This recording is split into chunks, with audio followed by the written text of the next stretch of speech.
इस हॉल में उपस्थित साहब ने उस दिन कहा था कि कोडरमा जिले में महादेव का काम आप लोग के द्वारा बढ़े। मैं इसकी शुभकामना देता हूँ। मेरे गुरु शिव का ये आशीर्वाद है, ये दया है कि वो यहाँ इसको बढ़ा ले। और आज जब हम लोग इस जिले की स्थिति को देखते हैं, काम बढ़ जाना, महादेव के काम का विस्तार हो जाना, ये तो महादेव की दया से ही होता है।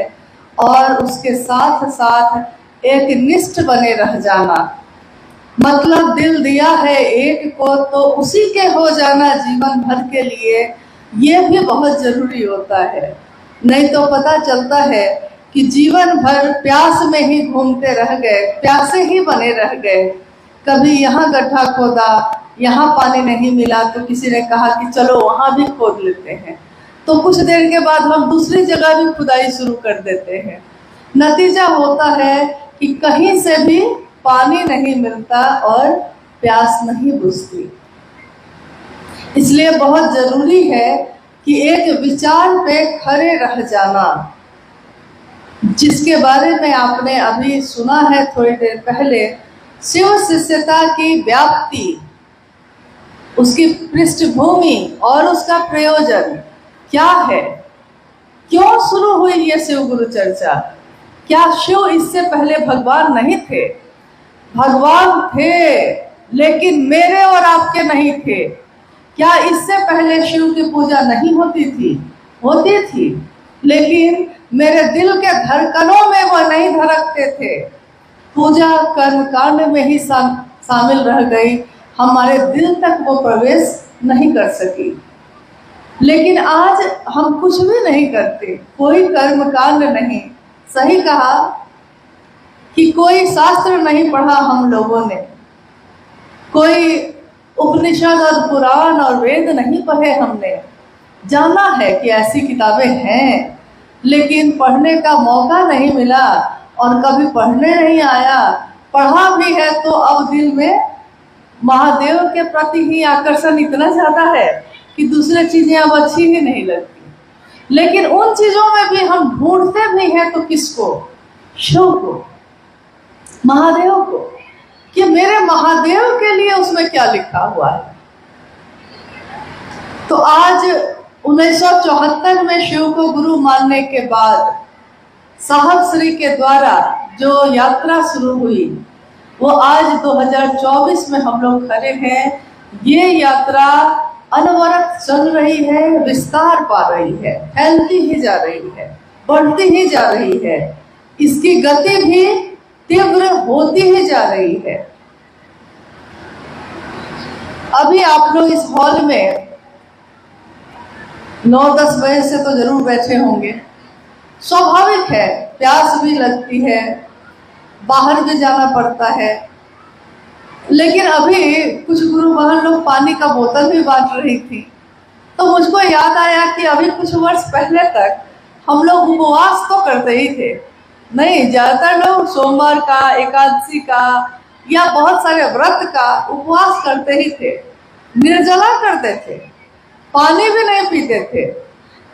क्योंकि आपको पता है कि पानी नहीं पीना है तो प्यास भी नहीं आती है। देखिए मन की मजबूती का क्या असर होता है। मन को अगर पता हो कि पानी आज हमको नहीं पीना है तो मन एक कोने में जाके बैठ जाता है, पानी नहीं मांगता, प्यास नहीं लगती उसको, क्योंकि उसको पता है कि पानी पीना नहीं है। लेकिन अभी हम लोग बैठे हैं तो मन को हम लोगों ने एक तरफ, एक कोने में नहीं किया है, तो हमको जो जो मन में आ रहा है हम सब वो काम कर रहे हैं। अल्लाह भी कर रहे हैं, बोल भी रहे हैं, हलचल में भी हैं, पानी भी पी रहे हैं, सब कुछ कर रहे हैं। लेकिन आप सोचिए कि अगर हमारे मन में कोई एक भाव, कोई एक विचार बहुत तेज, बहुत गहरा हो जाता है तो बाकी चीजें हम भूल जाते हैं। आइए हम लोग बात करते हैं जो इस संगोष्ठी का उद्देश्य है। ये बहुत कीमती वक्त है हमारा भी और आपका भी। वक्त हमेशा कीमती ही होता है, बेशकीमती होता है। कहिए कि महादेव की बनाई हुई हर चीज बेशकीमती होती है। एक बार एक व्यक्ति ने कहा, कुछ लोग बैठे हुए थे, उन्होंने देखा कि एक व्यक्ति भागा जा रहा है, दौड़ा जा रहा है नदी की तरफ। तो 2-4 लोग उसके पीछे दौड़े। क्या बात है, क्यों दौड़े भागे जा रहे हैं? उस व्यक्ति ने कहा कि अब मैं आज मर जाऊंगा। क्यों? क्योंकि मेरे जीवन में कुछ नहीं है। अब मेरे पास 1 रुपया नहीं है, मैं ना खा पा रहा हूँ, ना अपने परिवार को चला पा रहा हूँ, और कष्ट ही कष्ट है, दुख ही दुख है। इसलिए आज मैं जीवित नहीं बचूंगा, नदी में कूदकर अपनी जान दे दूंगा। एक व्यक्ति ने कहा कि ऐसा करते हैं कि यहाँ एक बहुत अमीर व्यक्ति रहते हैं कि जब तुम अब मर ही जाओगे तो ऐसे भी तो तुम्हारा देह जो है खत्म हो जाएगा। तो उस व्यक्ति ने कहा कि हाँ, खत्म तो हो जाएगा, जब मर ही जाएंगे हम तो मेरा शरीर तो खत्म हो गया ना, फिर तो उसकी कोई उपयोगिता है नहीं। तो उस व्यक्ति ने कहा कि ठीक है, जब मर ही जा रहे हो तो ऐसा करो कि हमको पैसे की बहुत ज्यादा जरूरत है, तो तुम्हारी जो आंख है उसको अगर हम बेच देंगे तो हमको कुछ पैसा मिल जाएगा, तुमको तो ऐसे भी मरना ही है, तो अपनी आंख जरा मुझको दे दो ताकि मैं बेच लूं। तो एक बहुत अमीर व्यक्ति का बेटा था जिसको आंख नहीं थी, वो चला गया उसके पास, और वहां जाकर वो कहने लगा कि ये व्यक्ति अपना जीवन खत्म करने जा रहे हैं, तो इनसे मैंने कहा कि अपनी आंख जो है आपके बेटा को दे दे, तो इसके बदले में आप क्या कीमत देंगे? जो सामने व्यक्ति था वो काफी अमीर था, लेकिन बेटे को आंख नहीं थी, तो वो किसी भी कीमत पे लेने के लिए तैयार हो गया। उसने कहा कि जो कीमत मांगेगा 100 कीमत मैं दूंगा, लेकिन बस आंख मिल जाए। अब अभी जो व्यक्ति अभी अपना जान देने जा रहा था, आत्महत्या के लिए दौड़ा जा रहा था, उसको लगा कि मेरी आंख इतनी कीमती कैसे हो गई। तो उसने कहा कि कितना देंगे? तो उसने कहा कितना चाहिए? 10 लाख, 5 लाख, 1 करोड़ चाहिए? क्या चाहिए?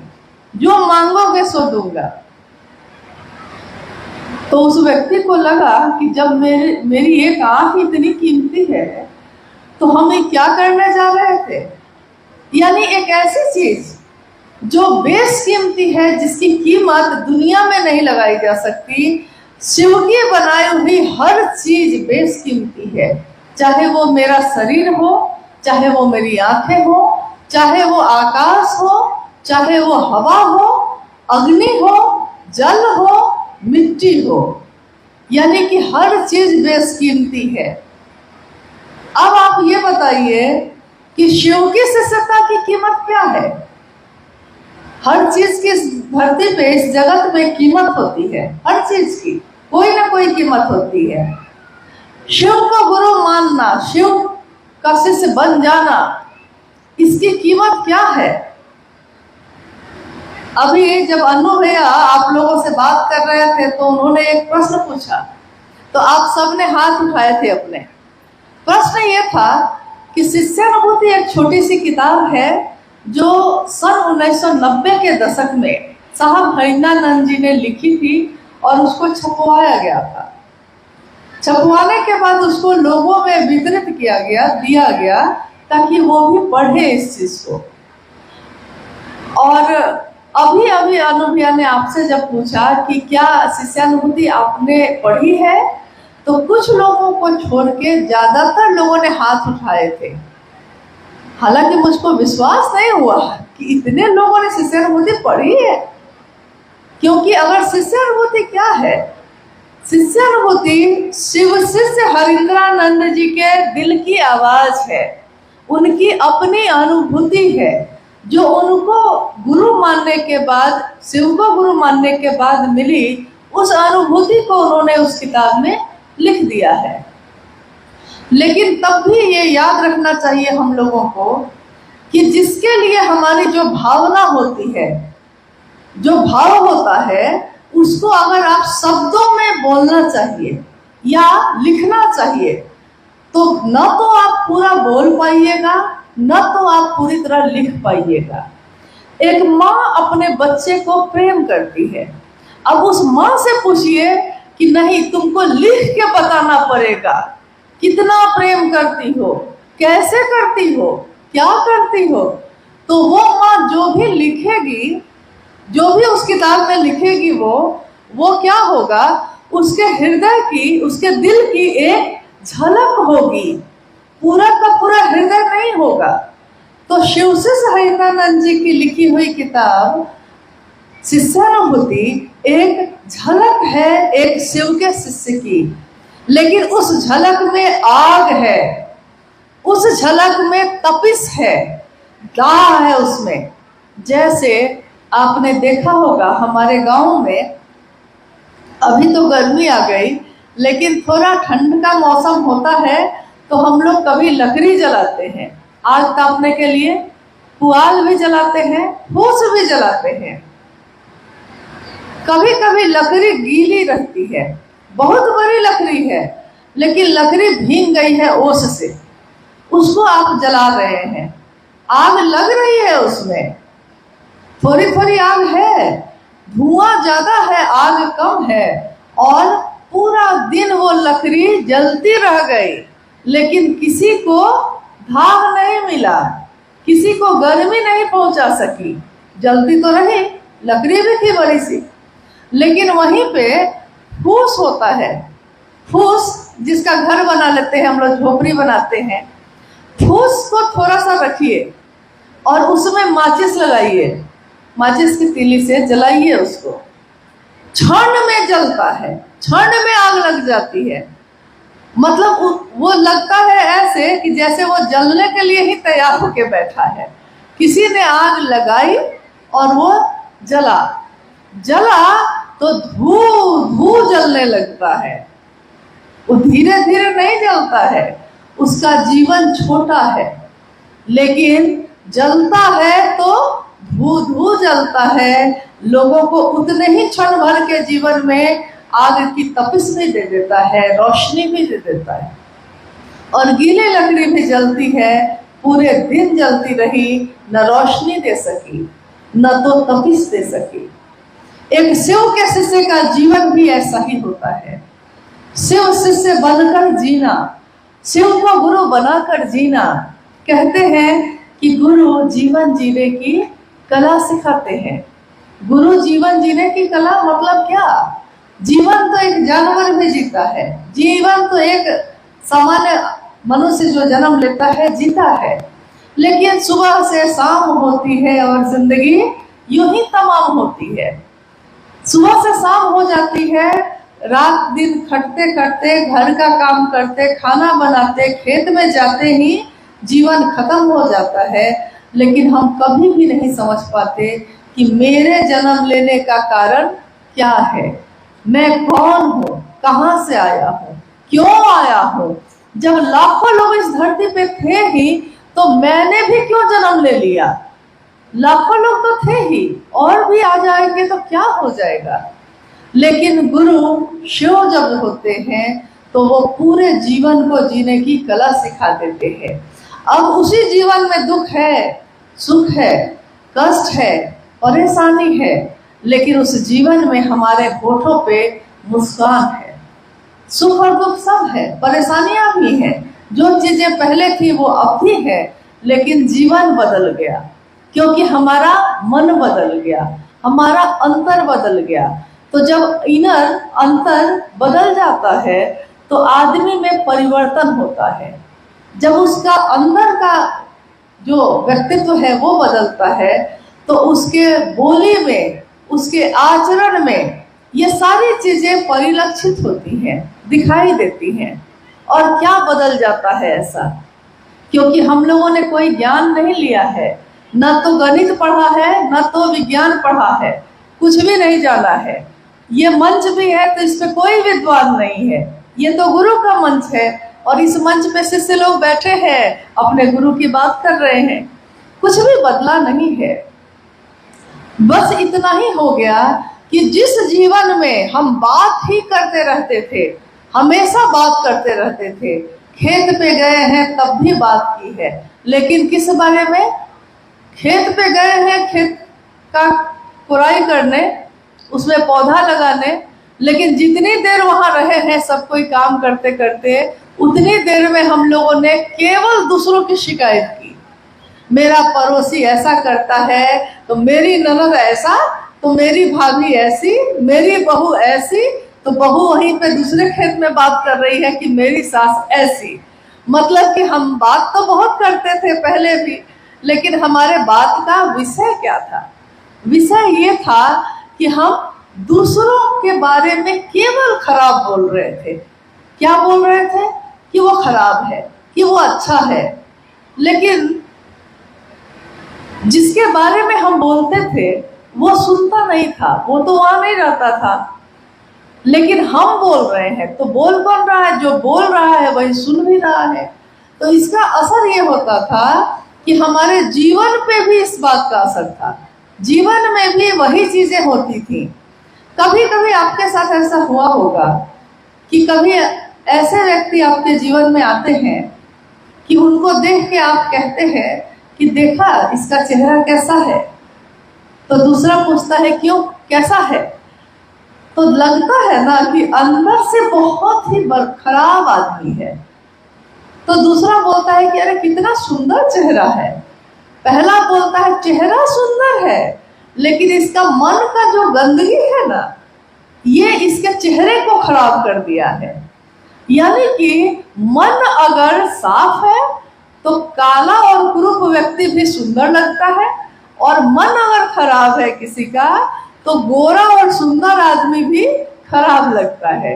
यानी मन तो हर जगह महत्वपूर्ण है।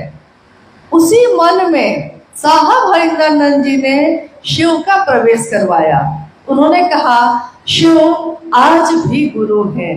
शिव जो भगवान है वो हमारे आपके अपने गुरु हो सकते हैं।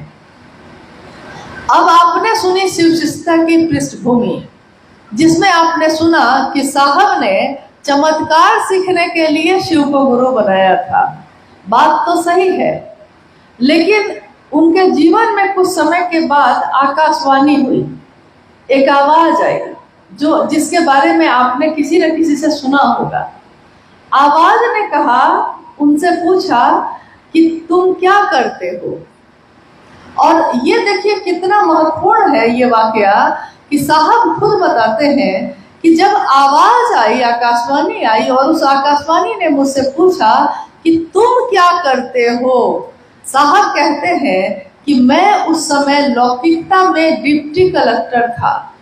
मधेपुरा में पोस्टिंग थी मेरी। जैसे आपसे कोई पूछे कि भाई आप क्या करते हैं, पहला उत्तर आपका क्या होगा?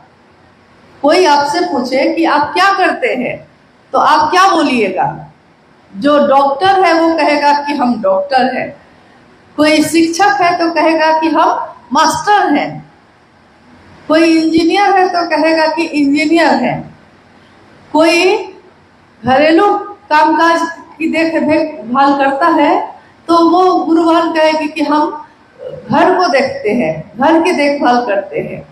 यानी कि पहला प्रश्न का उत्तर जो पहला होगा वो ये होगा कि हम इस धरती पे क्या करते हैं।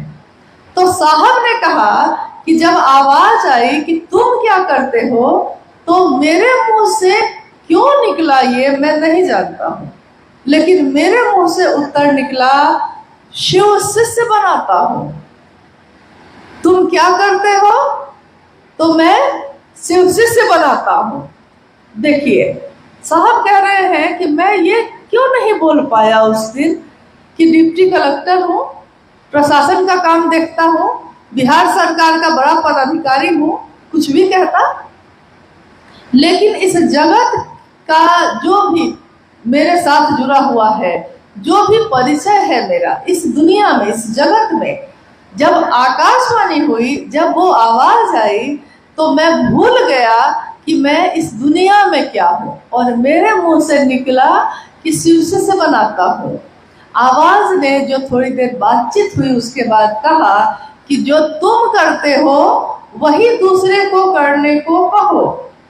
अब साहब कहते हैं कि मैं क्या करता हूँ, तो इसका उत्तर तो उन्होंने खुद ही दे दिया था कि मैं शिव शिष्य बनाता हूँ, मैं शिव का शिष्य हूँ और मैं शिव शिष्य बनाता हूँ, यानी दूसरों को कहता हूँ कि आप भी शिव को अपना गुरु बनाइए। कभी भी अगर साहब के साथ हम लोग बैठे होते और साहब से एक बार हम लोगों ने पूछा कि आखिर आपके मुंह से यही बात क्यों निकली, साहब ने कहा वही तो मैं भी ढूंढ रहा हूं आज तक कि मेरे मुंह से ये बात क्यों निकली।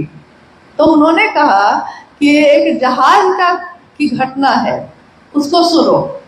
एक पानी के जहाज पे बहुत सारे यात्री बैठे थे और जहाज जो था पानी में जा रहा था।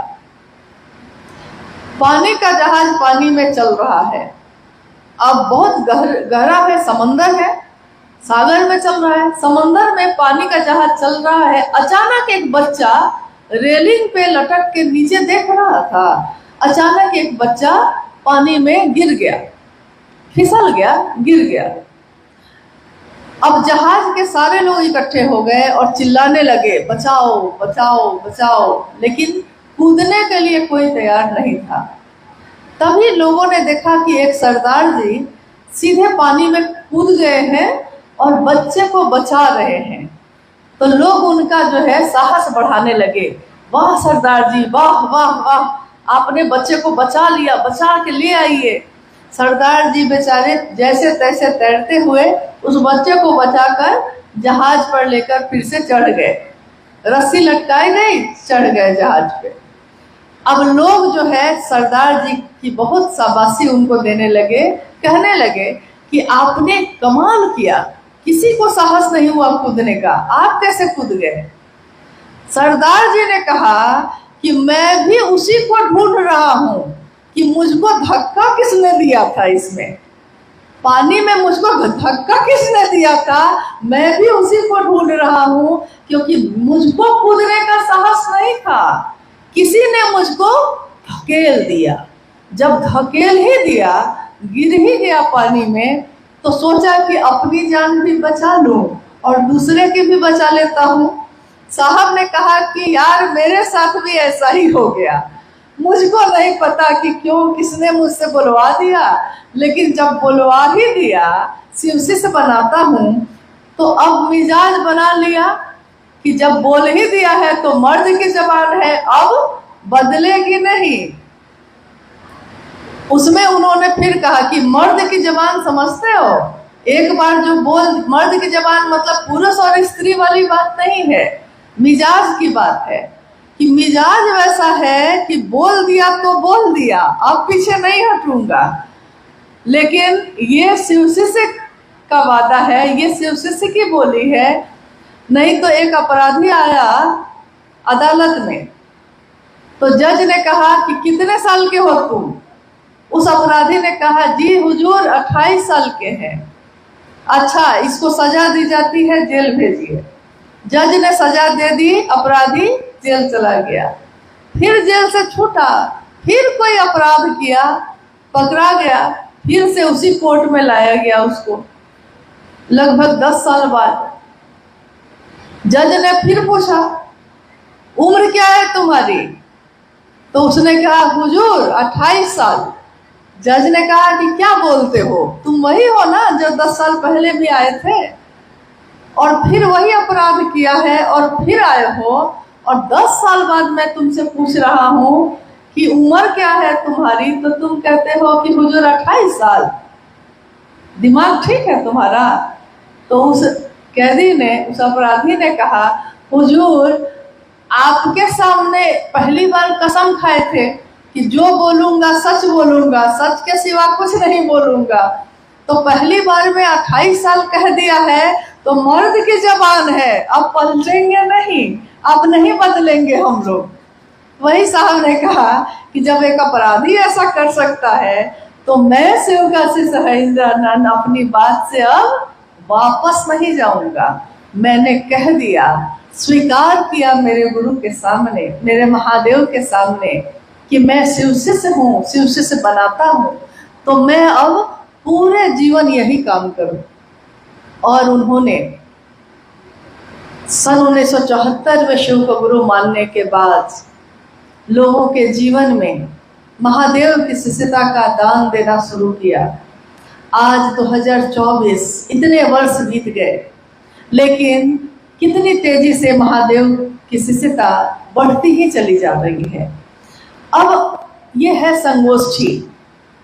संगोष्ठी का अर्थ आप जानते होंगे, एक छोटी बैठक नुमा, एक कार्यशाला, एक बैठक कह सकते हैं आप इसको, जिसमें हम सब इस बात पे विचार करते हैं कि जो काम हम लोग कर रहे हैं, इस काम को करने के पीछे हमारा मकसद क्या है, उद्देश्य क्या है, और इस काम को हम कैसे करें।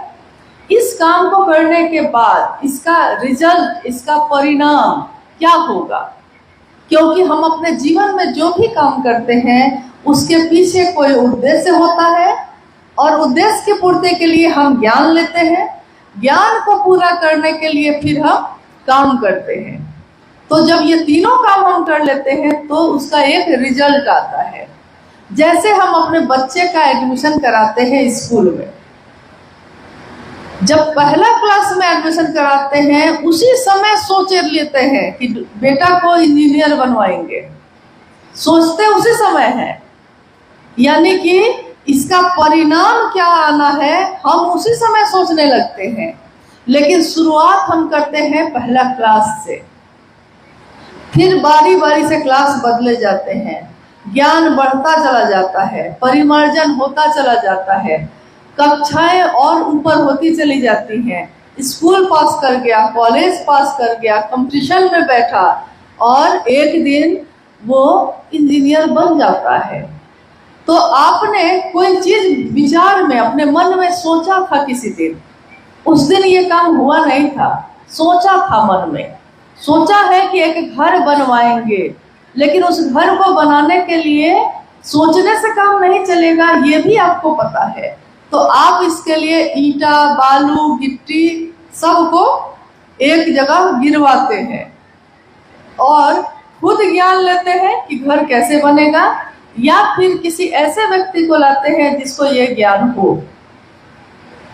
तो ज्ञान लेते हैं कि घर कैसे बनेगा, ज्ञान भी लेकर अगर बैठे रह गए, सामान भी गिर गया, ज्ञान भी ले लिए, लेकिन अगर काम नहीं करेंगे उस पर तो क्या होगा, जब बनेगा घर, कभी भी बनेगा नहीं बनेगा। यानी इसके लिए हम करते हैं कर्म, काम करते हैं, और तब हमारे द्वारा किए हुए परिश्रम से, काम से एक दिन वो घर जो मेरी सोच में था, जो मेरी कल्पना में था, एक दिन मूर्त रूप होकर सामने आ जाता है, सामने दिखने लगता है। ठीक वैसे ही उस दिन साहब हरिंद्रानंद जी ने अपने मन में एक संकल्प लिया, एक विचार, एक भाव, एक सपना उनकी आंखों में पला। एक ऐसा सपना कि एक दिन ऐसा आएगा जब घर का बच्चा बच्चा शिव को अपना गुरु बनाएगा। ये एक सपना है जो उनकी आंखों में उस दिन पला था। लेकिन आने वाले समय में उन्होंने इस ज्ञान को दूसरों में भी बांटा, उन दूसरों ने तीसरों में बांटा, उन तीसरों ने चौथे में बांटा, मतलब लोग बांटते ही चले गए। और एक दिन परिणाम ये है कि कोई गांव, कोई शहर का मोहल्ला वैसा नहीं है जहां शिव चर्चा की आवाज कानों तक नहीं आती हो।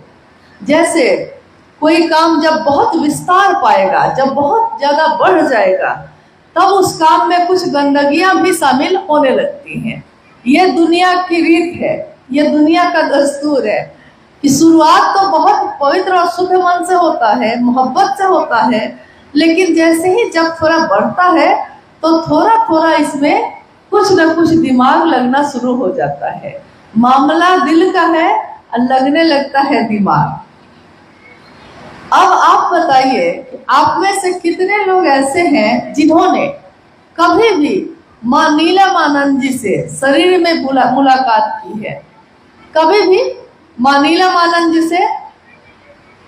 अच्छा, आप हैं और उधर राधा बनकर जी हैं। हाँ, यानी कि इस पूरे हॉल में दो व्यक्ति जिन्होंने हाथ उठाया कि माँ नीलमानंद जब शरीर में थी तो उन्होंने इनसे भेंट की है। हम लोगों को छोड़ के आप लोग की तरफ से जो है उसमें दो व्यक्ति हैं। अब आप बताइए कि इन दो व्यक्तियों पे कितनी बड़ी जिम्मेदारी है इस बात की कि अब उसके ऊपर है कि वो माँ नीलमानंद जी के बारे में दूसरों को जो बताएंगे वो क्या बताएंगे। अब इनके ऊपर है कि लोग अगर माँ नीलमानंद जी को जानेंगे तो किनके द्वारा जानेंगे? उनके द्वारा जिन्होंने कभी शरीर में रहते उनसे भेंट की है। तो ये आपको बताएंगे कि वो देखने में ऐसी थी, वो ऐसा बोलती थी, वो ऐसा करती थी, वो सिर्फ शिष्यों के लिए इस तरह से काम करती थी। नहीं, तभी हम जानेंगे ना, तभी आप जानिएगा ना, क्योंकि आपने तो अभी उनको देखा नहीं शरीर में। अब साहब हरिंदर जी को सशरीर मतलब शरीर में रहते हुए कितने लोग ऐसे हैं जो उनसे भेंट किए हैं? अच्छा, ज्यादातर लोग हैं, कुछ लोग होंगे जो नहीं मिल पाए होंगे, ज्यादातर लोगों ने भेंट की है, मिले हैं। अब बोलिए कि आप लोगों के ऊपर कितनी बड़ी जिम्मेदारी है इस बात की कि साहब हरिंदर जी ये कौन है, ये क्या देने आए थे जगत में और क्या चाहा है इन्होंने, अब नए आने वाले लोगों को आपको बताना है। तो आप क्या बताएंगे? आप तभी बता पाएंगे जब आप खुद उनके बारे में जानेंगे। जब तक हम आपके बारे में नहीं जानेंगे हम आपके बारे में क्या बता सकेंगे। अब है कि महादेव से किसकी किसकी भेंट हुई है? महादेव से भी भेंट हुई है किसी की? नहीं, महादेव से भेंट हुई है इसके लिए कोई हाथ नहीं उठ रहा है। किसी की भेंट नहीं हुई। भेंट कैसे होती है? भेंट वैसे होती है कि दिल से दिल का मामला है। ये मन से किसी से मिलते हैं आप तो मन से ही कोई अपना जो शरीर में है वो भी, जो शरीर में नहीं है वो भी मन से ही मिलेगा। महादेव से भी आप मन से ही मिले हैं। तो इतना साहस नहीं हुआ कि कम से कम कहते हैं कि अरे झूठा ही सही, पल भर के लिए कोई हमें प्यार कर ले, झूठ ही सही, लेकिन झूठ झूठ भी अगर कहिएगा ना, अच्छी बात कहिएगा तो मन को अच्छा ही लगता है। जैसे कोई आया है, अब आ गया है आपके घर में, आप उसको याद नहीं कर रहे थे, लेकिन सामने आया तो बोलते हैं आप, अरे देखिए आप आ गए, अभी अभी आप ही को याद कर रहे थे। तो सच्चाई तो यह है कि आप याद नहीं कर रहे थे, लेकिन झूठ ही बोला है कम से कम, तो सामने वाले को तो सुख दिया ना आपने, खुश हुआ, सच में हमको याद कर रहे थे, बड़ा खुश हुआ। हाँ, तो महादेव को कम से कम झूठा ही सही कह देते अभी आप कि हाँ हम सब मिल लिए हैं। नहीं, तो महादेव से हम मिल सके इसके लिए है ये तीनों सूत्र, शिव को गुरु बनाना और ये तीनों सूत्र करना। यानी कि शिव की शिष्यता की पृष्ठभूमि क्या है? पृष्ठभूमि ये है कि आगे आने वाले लोग जो जगत में आएंगे वो शिव को अपना गुरु बनाएंगे। कैसे, कौन सी विधा काम करेगी? क्योंकि आप कह सकते हैं कि जब साहब हरिंदर जी ने शिव को गुरु बनाया था तो उन्होंने तीन सूत्र किसी से नहीं पाया था। क्या उनके पास तीन सूत्र थे? क्या साहब हरिंदर जी के पास सन 1974 में जब उन्होंने शिव को गुरु बनाया तो साहब हरिंदर जी के पास तीन सूत्र थे? नहीं थे। लेकिन जिसके पास तीन सूत्र नहीं होगा और कोई बताया भी नहीं है, वो करेगा क्या? करेगा क्या? पहला सूत्र कहता है कि अपने गुरु शिव से दया मांगिए, मन ही मन। यहाँ भी मन से कहा गया, मन ही मन अपने गुरु शिव से दया मांगिए। तो हम मन ही मन महादेव से दया मांगते हैं। कोई शिव का शिष्य होगा और कोशिश करेगा और कोई काम नहीं होगा, फिर कोशिश करेगा नहीं होगा, क्या करेगा तब? जब लाख कोशिश के बाद भी हमसे काम नहीं हो सकेगा तो मेरा मन जब हार जाएगा, थक जाएगा, तो हम क्या करेंगे? हम दया ही तो मांगेंगे, क्योंकि जब हमसे कुछ हो ही नहीं रहा है तो एक ही उपाय बचा ना कि हे महादेव, आप हम पे दया करिए, अपने शिष्य पे दया करिए। तो जब तीनों सूत्र नहीं थे साहब के पास और उनका मन हर जगह से धोखा खा रहा था, ठोकर खा रहा था, तो एक दिन हार कर उनके मन में महादेव से यही पुकार लगाई थी, हे शिव, आप मेरे गुरु हैं, मैं आपका शिष्य हूँ, मुझ शिष्य पर दया कर दीजिए। दूसरे सूत्र में हम शिव की चर्चा करते हैं। अब अभी अभी आपने सुना कि शिव की चर्चा, पूर्व में शिव की चर्चा का प्रचलन नहीं था, लेकिन शिव की कथा का प्रचलन था।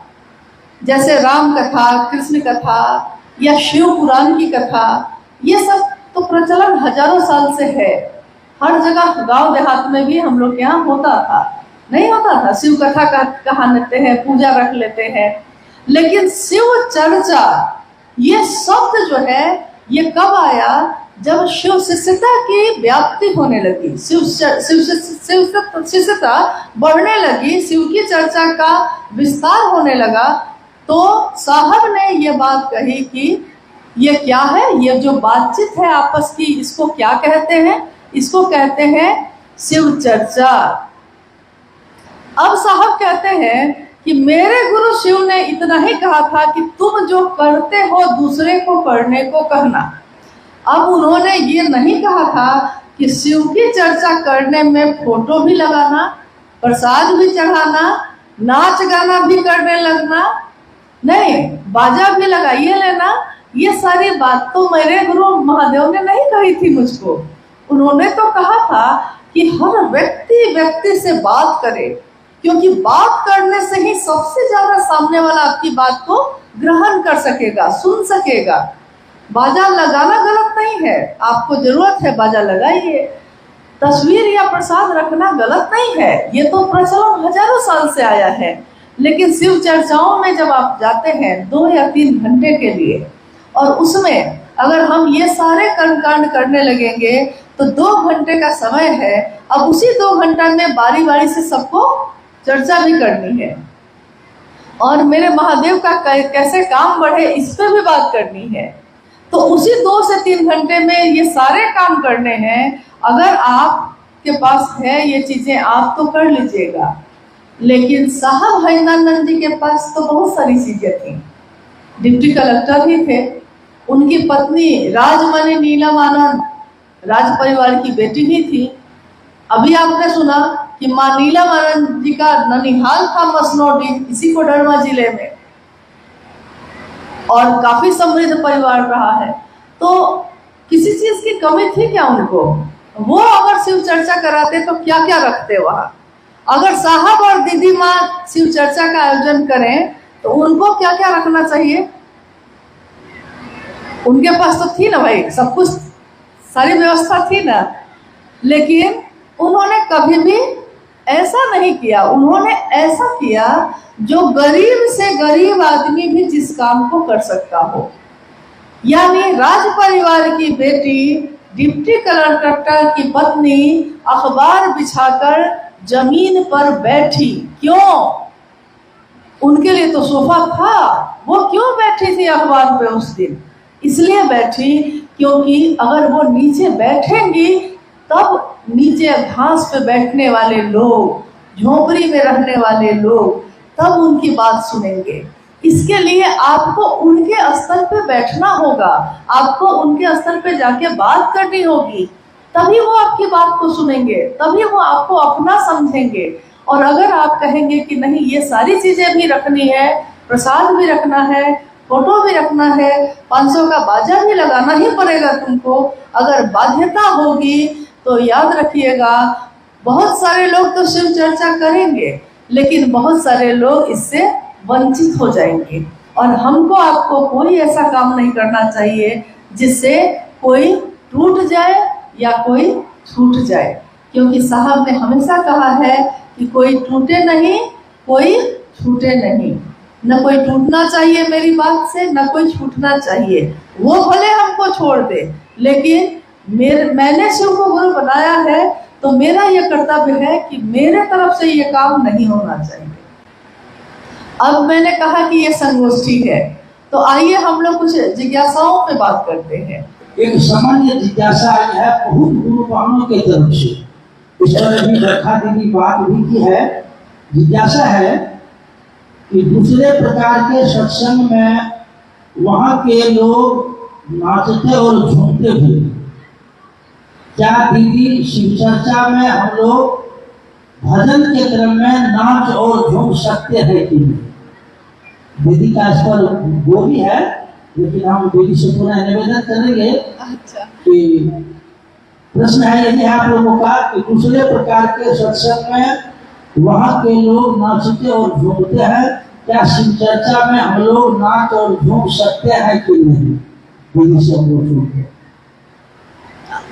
आप इस संगोष्ठी में बैठे हैं, शिव चर्चा ही हो रही है यहाँ पे, लेकिन गीत भी हुए हैं, संगीत भी बज रहे हैं, लेकिन क्या हम में से कोई उठ के झूम रहा है?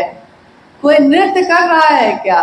लेकिन नृत्य कर रहा है मेरा मन, मेरा शरीर नहीं, क्योंकि मन तो आपका सही में तरंग में तो आएगा ही। मन को ही तो कोई चीज प्रभावित करती है, तरंग में आएगा, कोई गलत नहीं है। लेकिन नृत्य करने के लिए भी कोई जगह होनी चाहिए। अब मेरे बेटे का ब्याह जिस दिन होगा तो खूब नृत्य करेंगे हम, क्योंकि भाई वो तो घर का मामला होगा। लेकिन हाँ, मेरे ही विवाह में साहब और दीदी की तस्वीर है, लेकिन शिव चर्चाओं में नहीं। शिव चर्चाओं की अपनी एक गरिमा है, एक मर्यादा है। क्योंकि अभी अभी मैंने कहा कि दो गुरु भाई, एक गुरु भाई ने हाथ उठाया कि माँ नीलम आनंद जी से वो शरीर में मिले हैं। अब ये दो आदमी पे कितनी बड़ी जिम्मेदारी है ये बताने की कि ये नीलम आनंद जी थी कौन, क्योंकि जो ये बताएंगे उसी से ना आप जानिएगा कि नीलम आनंद जी कौन थी। ठीक वैसे ही समाज में, समष्टि में उतरा हुआ व्यक्ति अगर दिल में, अगर अपने हृदय में शिव की शिष्यता को धारण करके नहीं उतरेगा, तो समाज में जो भी संदेश आप दीजिएगा, समाज को वही समझ में आएगा। क्या शिव चर्चा नाच और गान है? तो आप ही उत्तर दीजिए कि है। क्या शिव की चर्चा करना नाचना और गाना है? ऑर्केस्ट्रा है ये? तमाशा है ये? नहीं, क्योंकि साहब की चर्चाओं में भी आपने सुना होगा कि चढ़ के सूली पे मंसूर बोला। मंसूर एक फकीर थे जो कहते थे खुदा है, खुदा है। तो वहाँ के जो राजा थे, बादशाह थे, उसने कहा कि मैं खुद खुदा हूँ। मंसूर ने कहा कि नहीं, तुम नहीं हो। तो बादशाह को गुस्सा आया और उसने कहा कि सारे लोग मेरी पूजा करेंगे कि मैं खुदा हूँ, लेकिन एक अकेला मंसूर जो है मानने को तैयार नहीं था। और जो ऐसा करता था उसको फांसी की सजा होती थी, सूली पे चढ़ा दिया जाता था। तो उस दिन क्या हुआ कि बादशाह ने उसको सजा दी, सूली पे चढ़ा दिया गया, यानी फांसी के फंदे पे सरेआम सबके बीच फांसी के फंदे पे चढ़ा दिया गया उनको। और चढ़ते चढ़ते मंसूर ने कहा कि इश्क है ये। चढ़ के सूली पे मंसूर बोला कि इश्क है ये, तमाशा नहीं है। शिव की चर्चा मोहब्बत है, महादेव से प्रेम है, इश्क है, तमाशा नहीं है। तो मेरे आपके हाथ में है कि हम शिव की चर्चा का क्या रूप समाज में रखना चाहते हैं। आप जानते हैं अभी का समय डिजिटल युग है, यानी कि आपके छोटी से छोटी चीज़ों को कोई कैमरा में कैद कर लेता है, कोई वीडियो बना लेता है, कोई फोटो खींच लेता है और यूट्यूब पे डाल देता है, फेसबुक पे डाल देता है। आपके द्वारा की हुई कोई शिव की चर्चा ऐसी होती है जिसको सुन के कोई अनजान व्यक्ति उस पे फेसबुक पे सुना है, लेकिन सुन के उसके मन में भी एक इच्छा पैदा होती है कि हम भी शिव को गुरु बनाते हैं। लेकिन वहीं पे कहीं पे अगर नाच गाना हो रहा है और उसका वीडियो भी बना के किसी ने डाल दिया है, तो अभी कुछ दिनों पूर्व एक पत्रकार ने फोन पे वार्ता के क्रम में मुझसे पूछा कि आपका नंबर बहुत मुश्किल से मिला मुझको, क्योंकि मैं इस पे सर्च कर रहा हूँ कि पिछले 10-20 वर्षों के बीच में ये शिव की चर्चा बहुत ज्यादा बढ़ती चली जा रही है। तो मैं इस पे रिसर्च कर रहा हूँ कि आखिर इस शिव चर्चा के पीछे है क्या, ये क्या है ये शिव चर्चा। तो मैंने गूगल पे और यूट्यूब पे खोजना शुरू किया, तो उसने जो खोजा तो उसमें शिव चर्चा क्या है, तो शिव चर्चा में उस तरह का वीडियो सामने आ गया जिसमें कहीं पे किसी के घर में घरेलू साप्ताहिक चर्चा में कोई उस पे डांस कर रहे हैं, कुछ लोग, कुछ गुरुबाने उस पर नृत्य कर रही हैं। तो उसने सोचा कि शिव चर्चा मतलब एक ऐसी चीज जो घर में लोग इकट्ठे होते हैं, गाना बजाना करते हैं और नाच गान करते हैं। अब आप सोचिए कि कहाँ से उससे हरिनानंद जी की ये कल्पना कि जीव शिव हो सकता है, और कहाँ एक पत्रकार की नजर में जब वो सर्च कर रहा है तो उसको वीडियो सामने आ रहा है कि शिव चर्चा नाच गाना है। साहब ने कहा कि मैं चाहता हूं कि आप ऐसा काम करिए कि अगर कहीं से आप गुजरिए तो आपको देखकर लोग कहें कि शिव के शिष्य जा रहे हैं, लेकिन आप अभी कहीं से गुजरते हैं तो लोग आपको देख के कहते हैं कि क्या कहते हैं, कौन जा रहे हैं, कौन लोग हैं, शिव चर्चा वाले हैं। जैसे कोई बाजार में बिकती हुई कोई चीज है। शिव शिष्यता तमाशा नहीं है, शिव शिष्यता व्यापार और तिजारत नहीं है, शिव की शिष्यता मोहब्बत का रास्ता है। तो वैसे ही अगर शिव चर्चा में कोई ऐसा करता है, आपका कर्तव्य है कि आप उसको जाकर समझाइए कि आपको ये सब करना है अपने घर में करिए, जो करना है आपको अपने घर में करिए, आपकी इच्छा है, लेकिन शिव की चर्चा में इस तरह की चीजों से बचिए। वहाँ एक मर्यादा है, आपके गुरु की बात हो रही है, आपके गुरु शिव की बात हो रही है, तो शिव की प्रतिष्ठा हमारे आपके हाथ में है। लोग देखकर कहेंगे कि शिव शिष्य ये करते हैं, तो बहुत सारे लोग तो अपने घर की बेटी को, अपने घर की अपनी पत्नी को, अपनी माँ को, अपने भाई को शिव चर्चाओं में नहीं भेजना चाहेंगे। कोई भेजना चाहेगा ऐसे जगह पे? नहीं भेजना चाहेगा। इसलिए मेरा अनुरोध है कि अगर कहीं पे ऐसा होता है, क्योंकि हर जगह तो ये नहीं होता होगा, तो कहीं पे अगर ऐसा हो रहा है तो आप जाकर समझाएंगे, हाथ जोड़ के समझाइए, नीचे झुक के समझाइए, तो वो जरूर समझेंगे। अब इक्का दुक्का कोई नहीं समझेगा तो उसको अपने गुरु की दया के आश्रय पे छोड़ दीजिएगा। लेकिन इतना तो करिए कम से कम कि जो इसको समझा सकते हैं उसको समझाने की कोशिश करिए।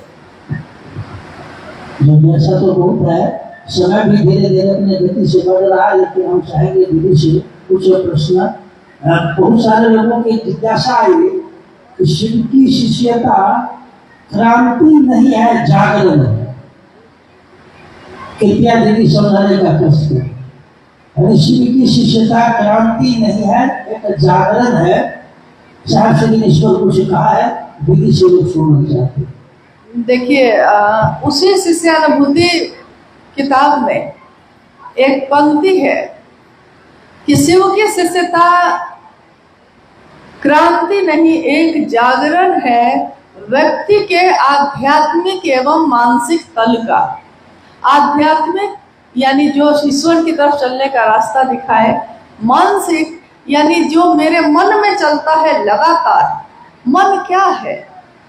तो मन विचार को पैदा करने की मशीन है, एक अदृश्य मशीन, दिखाई नहीं देती, लेकिन जो दिखाई नहीं दे रहा है वो हमको आपको नचाए हुए है, यानी दिखाई कहीं नहीं दे रहा है, लेकिन मन, आप कहते हैं कि मन दुखी है, आप कहते हैं कि मेरा मन आज बहुत खुश है, यानी कि वो मन अगर दुखी है तो आपका शरीर भी ठीक है, अगर मन सुखी है तो शरीर ठीक है, मन दुखी है तो शरीर भी शिथिल है, यानी कि वो मन आपको नचाए हुए है।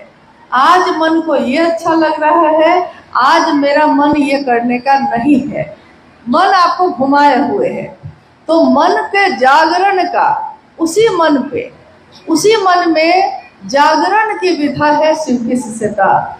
क्रांति का अर्थ होता है कि कोई एक चीज है और दूसरी चीज आप बदल के ले आए हैं। जैसा आपने सुना होगा कि अंग्रेजों का जब शासन था तो देश में क्रांति हुई। किस लिए हुई थी? क्रांति हुए, आंदोलन हुआ। किस लिए? कि अभी जो अंग्रेजों की सत्ता है वो बदलना है, उसको हटाना है और भारत के लोगों को ले आना है। यही ना क्रांति का अर्थ, यही है कि एक जो शासन है उसको बदल के दूसरे को ले आना। लेकिन शिव की शिष्यता तो ये नहीं है, शिव की शिष्यता तो शुरू से है। तो शिव की शिष्यता जागरण है, यानी कि वो शिव जो मेरे आपके अंतर में सोया है उसको जगाने का काम करना है। यह शिव की शिष्यता उसको जगाती है। अब आप ये सोचिए कि पहले हमारा ही मन था, किसी से कोई मतलब नहीं रखता था, लेकिन जब से शिव चर्चाओं में जाने लगे हम लोग, तब से कोई अनजान आदमी के हाथ में भी कंगन दिख जाता है तो मेरा मन तुरंत उसकी तरफ आकर्षित होता है। तुरंत हम कहते हैं कि कंगन पहने हैं, तो वो पूछता है तो नहीं गुरु भाई है क्या? देखिए तुरंत हमारे मन का भाव बदला है, सिर्फ वो कंगन देख के ही बदल गया।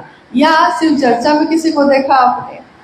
जागरण है इस बात का कि महादेव जैसा है वैसा ही ना अपने शिष्य को बनाएंगे। गुरु अपने जैसा ही अपने शिष्य को बनाते हैं। शिव भी गुरु होंगे तो अपने शिष्य को कैसा बनाएंगे? अपने जैसा बनाएंगे। तो अपने जैसा बनाना यानी जीव से शिव बना देना, इसके लिए हम ये तीनों सूत्र जब करते हैं तो हमारे मन में धीरे धीरे परिवर्तन होने लगता है। शिव से दया मांगना, शिव की चर्चा करना, शिव को प्रणाम करना, हम करते बस यही 3 काम है। देखने में बहुत आसान लगता है ये कि इसमें क्या है, हम तो ये काम कभी भी कर सकते हैं, लेकिन जो चीज़ देखने में आसान लग रही है वो आसान होती नहीं है।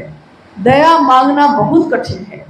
दया का अर्थ होता है कि पूरी तरह टूट कर गिर जाना, समर्पित हो जाना। तुम ही अब जो करोगे सो है, नहीं तो हम अब कुछ भी नहीं है। हम कैसे शिव को गुरु माने बताएं? बहुत हम लफाड़ी आदमी थे, पढ़ाई लिखाई से मतलब में नहीं था। गलती से आईपीएस में आए, डिप्टी कलेक्टर हो गए, वो सब गलती से हुआ है।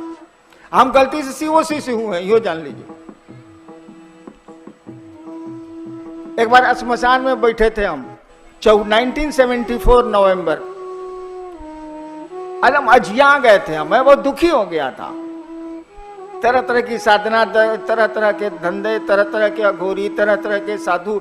बाप अफसर था, मेरी पूछ तो थी ही, पैसे वाला था। अरे बाप उस समय क्लास 1 अफसर था तो पैसा तो था ही बाप के पास। श्मशान में बैठे बैठे हमने सोचा, ध्यान से सुनिएगा भाई जी, शिव शिष्यता में कुछ करने को नहीं है, केवल एक सोच है, एक विचार है, एक थॉट है। इट इज मेरे थॉट। मैंने सोचा कि बड़ी गुरु बना लिया, कहीं कुछ मिलता होता नहीं है बात। चलो अब भगवान को गुरु बनाते हैं। सोच रहे हैं श्मशान में तो कबड्डी खेलने के लिए पार्टी रहती नहीं, अकेले रहना है। मैं सोच रहा हूं कि चलो अब भगवान को गुरु बना लेते हैं, अब किसी को नहीं बना। हमने सुना था अपने पिताजी से कि भगवान शिव को कहते हैं, ये सुना था, हमको कोई मतलब इससे नहीं था। जैसे मेरे मन में रात के 2 बजे अंधेरे में ये ख्याल आया कि भगवान को आप गुरु मानेंगे, ये भी ख्याल साथ में आया कि शिव भगवान है। हमने शिव को गुरु मान लिया। एक मेरी आदत, मैं अगर मान लूंगा किसी चीज को ना, तो पूरी दुनिया एक और मैं अकेले लड़ूंगा उससे, भले मारा जाऊं। जब मैंने सोच लिया कि शिव मेरे गुरु हैं, अब से हम शिव को गुरु मानेंगे, लाख तूफान आए, लाख झंझावात आए, क्या क्या मेरे साथ नहीं हुआ, मैं खड़ा रहा कि मैंने शिव को गुरु माना है, मेरे गुरु शिव हैं। और आपको बताएं, आप करके देखिएगा कभी, वो शिव है, वो महादेव गुरु है, सब कुछ है वो। हम आप जुड़ते नहीं हैं, जुड़ने की हमारी आपकी आदत नहीं है, मंशा नहीं है, कुछ नहीं है उससे जुड़ने में। महादेव कहता है कि तुम मुझको देवता समझते हो, मैं तुमको मित्र समझता हूं। इसीलिए कहा गया है शिव के गण होते हैं, गण माने आदमी। संस्कृत में गण शब्द का अर्थ होता है आदमी। गणतंत्र इसी से बना है, 26 जनवरी। तो मात्र मैंने सोचा था कि शिव को गुरु बनाऊंगा और कुछ नहीं जानता था। जब एक जगह बदल के सरकार ने मुझको 82 में मजिस्ट्रेट बना दिया एक जिले में, तब लोगों से जब मैंने कहा, वो भी श्मशान के बचपन के साथियों को, कि शिव गुरु हैं, हमने शिव को गुरु माना है, तब वो लोग बताए कि हमको तो पहले से मालूम है। हमका मालूम है तो मानता का नहीं, गजब वाले। जब शिव गुरु है आपको मालूम है तो शिव से बनिए ना भाई। स्कूल में मालूम है कि सबसे बढ़िया है, पढ़ते का नहीं है, एक पैसा तो लगता नहीं है। मात्र सोचने का परिणाम है कि आज 3 करोड़ से ज्यादा लोग शिव को गुरु मानते हैं, देश और देश के बाहर। मात्र मेरे सोच का परिणाम है और कुछ नहीं। और उसी सोच को कि शिव मेरे गुरु हैं, कायम रखने के लिए ये आपके 3 सूत्र हैं और कुछ नहीं है।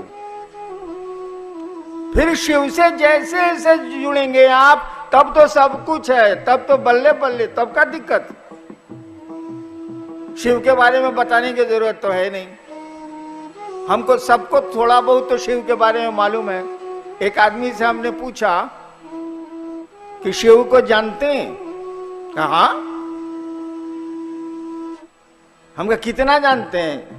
कहा थोड़ा बहुत जानते हैं। शिव को और कौन जानेगा, कोई जान ही नहीं सकता है उसको।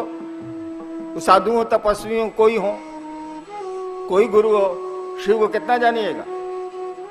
जान ही नहीं सकते आप। उसका अंश जान सकते हैं, पूर्ण शिव को तो जाना नहीं जा सकता। हम कहा आप शिव को जानते हैं, ठीक। एक बात बताइए, शिव आपको जानते हैं?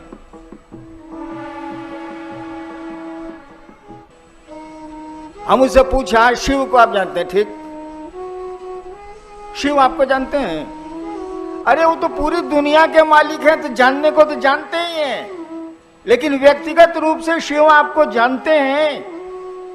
एक आदमी ने हमको कहा कि हाँ शिव हमको जानते हैं, वो मेरी पोती है जो पतली है, अभी इधर इधर आए। इसी ने कहा कि हाँ शिव हमको बाबा जानते हैं, और कोई नहीं बोला, कहीं हिम्मत नहीं किया कोई।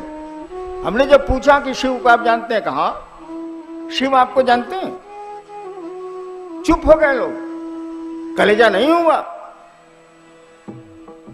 एक इसने कहा, जो अभी वेद का श्लोक की ऋचा सुना रही थी, इसने कहा कि हाँ बाबा शिव हमको जानते हैं। इतना भी साहस नहीं है कि हम आप कह पाए कि हम शिव को जो ही जानते हैं सो जानते हैं, शिव हमको जानते हैं। इतना भी साहस नहीं है, इतना भी अपनापन नहीं है, इतनी दूरी है। एक आदमी से ऐसे ही हमने हाल में पूछा है, आपके परिवार में कितने लोग हैं? कहा जी 4 आदमी। हम कौन कौन? हाँ मेरी पत्नी, 2 बच्चे। हम कहा शिव को गुरु माने कितना दिन हो गया? कहा 25 साल हो गया सर। हम कहा शिव को कहते हैं कि शिव मेरे गुरु हैं, अब परिवार में कहते हैं कि 4 आदमी है, महादेव कहाँ चला गया रे? 5 ना होगा?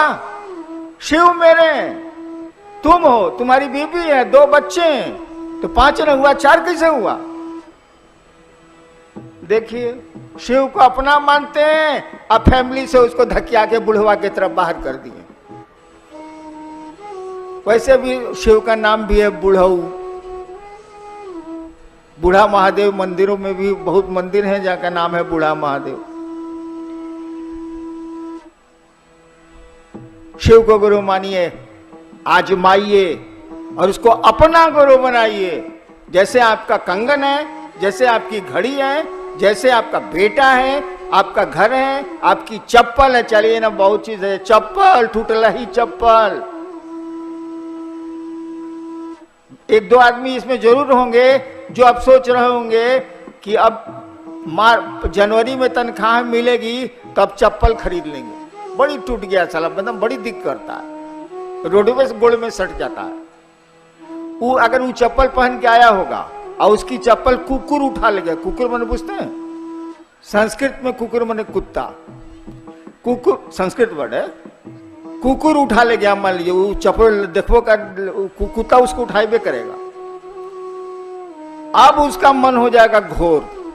देखिए चप्पल से क्या आकर्षण है। कहेगा साला काहे लाए थे हम चेन्नई महोत्सव में, इस ससुरा काहे ला बुलाया था गगन देउआ, फलना फलना, साला काहे बुलाया था, मेरा चप्पल गायब हो गया। आज जबकि 5 दिन के बाद वो चप्पल खरीदने वाला है, उसको फेंक देगा। देखिए ये आकर्षण है।